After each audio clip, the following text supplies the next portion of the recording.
제가 처음 설교했을 때가 떠올라요. 방금도 요상한 실수를 제가 한 것 같은데요.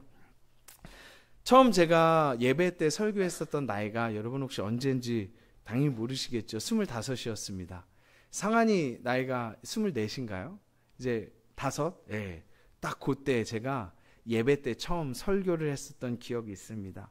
물론 이제 대학원 말고 대학교 때 학부 때 전공이 신학과였기 때문에 모 교회에서 이제 여름에 청년들 수련회 단기 선교를 이제 시골에 있는 교회들 같은 데 가서 아이들 앞에서 이 성경 학교를 인도하기 위해서 제가 그때 설교를 몇 번 아이들 앞에서 해본 적은 있지만 예배 때 처음 집사님들, 장로님들, 권사님들 앞에서 설교했었던 게 25이었습니다.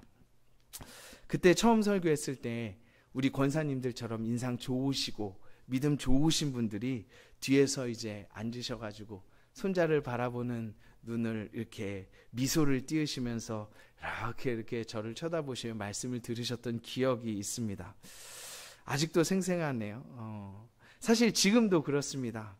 여기 계신 여러분들을 보면 대부분 다 저보다 제가 어떤 면에서 좀 부끄럽기도 한데 훨씬 더 오래 신앙생활 하시고 기도하시고 말씀 읽으시고 신앙의 연륜이 많으신데 저보다 경험한 하나님의 은혜와 역사하심이 많으실 텐데 제가 설교자로 그래서 가지고 있는 두려움이 있습니다. 내가 혹시 하나님의 말씀을 전하다가 실수하면 어떡하지? 물론 최선을 다해서 이 본문이 얘기하는 하나님의 메시지가 무엇일까? 이 본문을 통해서 우리 성도님에게 말씀하시고자 하는 것이 무엇일까를 고민하고 기도하고 여러 주석들과 책들을 참고하여서 이것이다라고 생각한 것들을 여러분에게 말씀으로 나누긴 하지만 그러나 항상 내가 실수하면 어떡하지 하는 두려움이 있습니다. 유튜브로 방송되니까 더 그런 측면이 더 있는데요. 여러분들은 어떻게 생각하세요? 아마 이렇게 생각하시겠죠. 목사님 그래도 목사님이시니까 기도하면서 하나님의 말씀을 담대히 선포하십시오. 이런 생각을 하시겠죠. 여러분의 삶에서도 사실은 이러한 부분들이 있는 것 같아요. 무슨 말이냐면 우리가 이것이 하나님의 뜻인가? 저것이 하나님의 뜻인가? 이렇게 하면 어떨까? 저렇게 하면 어떨까? 삶에서의 여러 일들, 선택의 순간들 내가 하나님의 뜻을 온전히 이룰 수 있을까? 실수하면 어떡하지? 이러한 여러 가지 선택의 기로에서 두렵기도 하고 특히 큰 일을 놓고는 그런 일들이 있죠. 저는 이 말씀을 묵상하면서 결혼 생각이 많이 떠올랐어요. 제가 20대 초반에 대학교를 가서 연애를 하면서 물론 이제 연애를 하면서 이 자매를 만나는 것이 하나님의 뜻인가 아닌가 이제 고민을 하고 연애에 관련된 기독교 이제 목사님들이나 장로님이 쓰신 책들을 읽으면서 어떡하지 하면서 고민을 했었던 적이 있습니다. 여러분, 여러분의 삶에서도 이런 부분이 있지 않나요? 내가 하나님의 백성으로서 이 뜻을 완전히 이룰 수 있을까? 실수하면 어떡하지? 혹여나 죄짓지 않을까? 저는 오늘 본문에서 저와 같은 이러한 두려움과 걱정에 휩싸이고 혹여나 마음에 근심이 있는 분들에게 오늘 본문을 통해서 하나님께서 큰 위로와 힘을 주실 줄 믿습니다. 먼저 1절, 2절을 한번 같이 보겠습니다. 이스라엘 백성들이 정복해야 하는 이 가나안 족속들이 어떤 상황이 처했냐면 지금 이들이 모여가지고 2절에 보면 여호수아와 이스라엘을 맞이하여서 일심으로 싸우려고 모였습니다. 그런데 왜 이렇게 모였냐? 자, 1절 앞에 나와 있는데 이 일 후에입니다. 이 일 후에. 그리고 1절 하반절에 보면 모든 왕들이 이 일을 듣고 모여서 우리가 싸우겠다. 이스라엘과 한번 싸워보자 라고 이렇게 함께 했다라는 것이죠. 여러분, 이 일이 어떤 일일까요? 이 일은 바로 아이성에서의 일입니다. 아이성에서 어떤 일이 있었죠? 처음 전투였던 여리고성은 하나님의 말씀에 온전히 순종해서 아무 피해도 없이 전쟁에서 승리했습니다. 그런데 바로 옆에 있는 작은 아이성에서는 전쟁에서 패배했죠. 그들의 하나님께 묻지 않았기 때문에 자기들이 죄가 있는지 없는지도 모르고 여리고성에서 이겼으니까 그 경험에 힘입어서 하나님의 도우심이 아니라 자기의 능력과 경험에 따라서 전쟁했기 때문에 하나님이 돕지 않으셨을 때 조그만한 전쟁이었지만 패배하는 결과를 맞이하였습니다.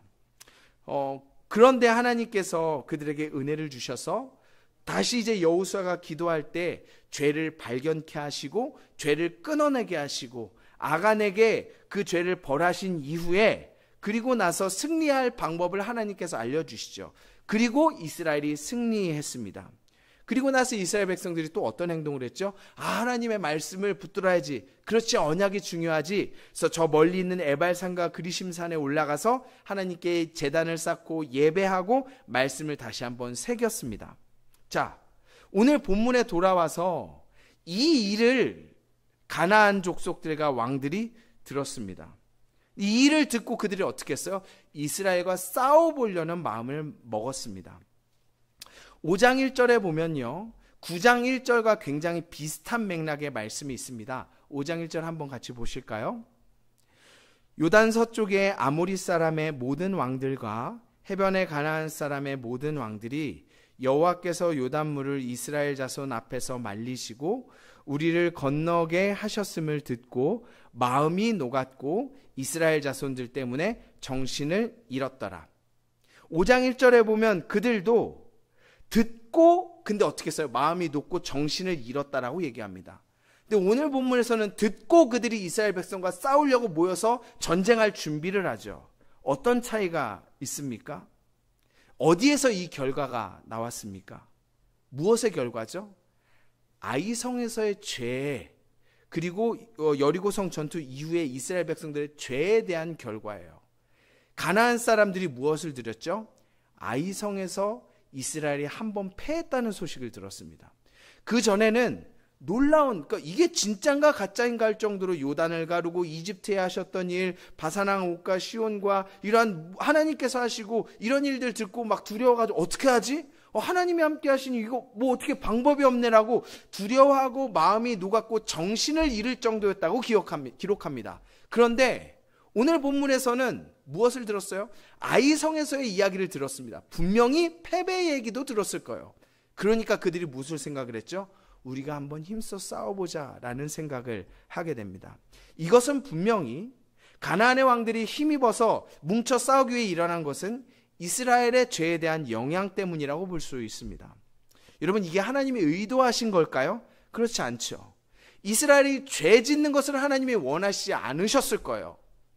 그런데 이스라엘이 죄를 지었고 아이성에서 패배했죠.